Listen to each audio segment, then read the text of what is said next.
สวัสดีค่ะพ่อแม่เอฟซีหลานน้อยอุ๋งอิงเอฟซีสาวน้อยเพชรบันแพงเอฟซีพลังเงียบทุกคนพี่น้อง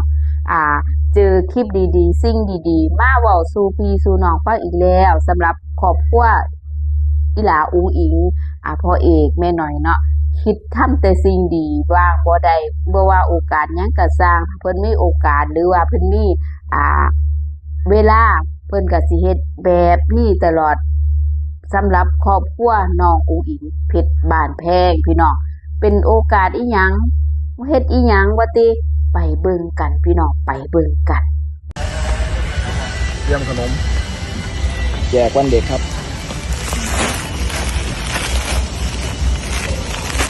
2 1,100เอาขนาดมาน้ำจ้ะก็เห็นตามที่ในคลิปเนาะเพิ่นก็กำลังไปซื้อของซื้อขนมเป็นหลายคันรถเลยเนาะสำหรับแม่หน่อยพ่อเอกแล้วก็พ่ออาชิตะที่เฮาเห็นในคลิปเนาะแล้วก็เห็นโพสต์ของแม่น้องอุ๋งอิงเนาะเพิ่นโพสต์ไว้ว่าไอ้รู้สึกสุขใจเพิ่นว่าในโพสต์เพิ่นก็ได้เขียนไปว่าตอนเราเด็ก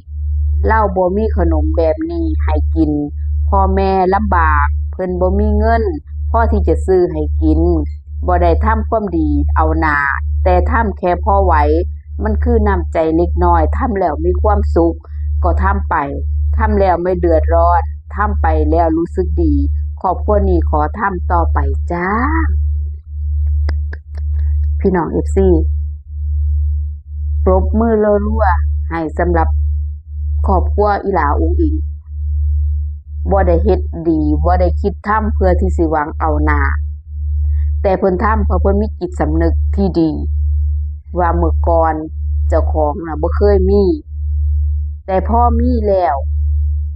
เฮ็ดแล้วบ่เดือดร้อนผู้ใดก็สิเฮ็ดต่อไปถึงแม้ว่าสิมีคนมา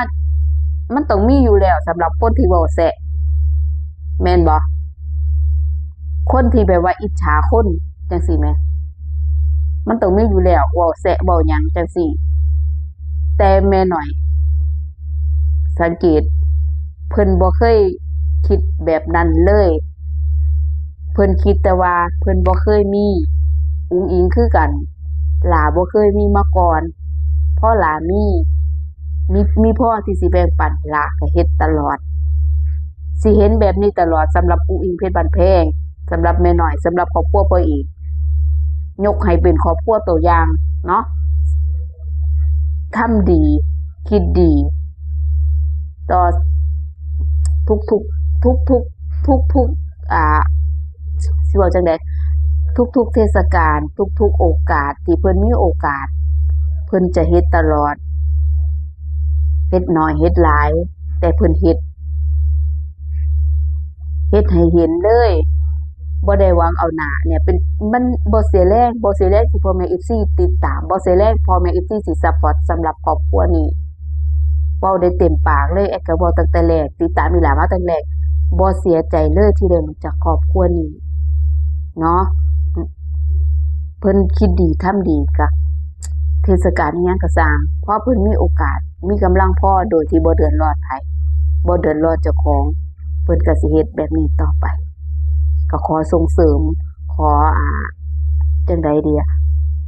ขอส่งเสริมเพิ่นมีจิตสาธารณะที่ดีเนาะสำหรับครอบครัวอีหลาอุ๋งอิงอีหลาสิเป็นแบบนี้ตลอดเฮ็ดแบบนี้ตลอดบ่เคยที่จะเอาไปบ่เคยคิดบ่ดีกับไผบ่เคยคิดบ่ดีกับผู้ใดไผสิคิดจั่งใดก็สร้างเพิ่นเฮ็ดให้เห็นตลอดนี่แหละเขาเรียกว่าคนคนดีคนบ่โอ้อวดเนาะอาจจะมีบางคนบางกลุ่มอาจสิมีไปแซะไปหยังเนาะมันก็ต้องมีอยู่แล้วคนที่แบบว่าญาติคนดื้อๆญาติคนดีๆกว่ากันญาติคนดีๆเฮ็ดต่อไปแม่น้อยเฮ็ดต่อไปเลยแฮ่งยิ่งทำยิ่งได้ยิ่งให้ยิ่งได้บ่ว่าอีหลาสิคนจังอุ๋งอิงน่ะเห็นบ่ออกหน้าเวทีมีแต่คนแย่งกันเอาเงินไปให้ผู้ใดก็เห็น ลงรถปุ๊บมีแต่คนยัดเงินให้มีแต่คนเอาเงินไปให้นี่แหละคือความดีของนางแล้วก็บ่ไปไสนางได้มานางให้ต่อนางได้มานางให้ต่อยิ่งให้ยิ่งได้ยิ่งให้ยิ่งได้สำหรับอีหลาอุ๋งอิ๋งจะเห็นแบบนี้ตลอดเลยตั้งแต่ติดตามนางมาตั้งแต่นางมาออดิชั่นจนได้มาเป็นคนเว้าข่าวเว้าถึงนางสำหรับครอบครัวอีหลาอุ๋งอิ๋งแม่น้อย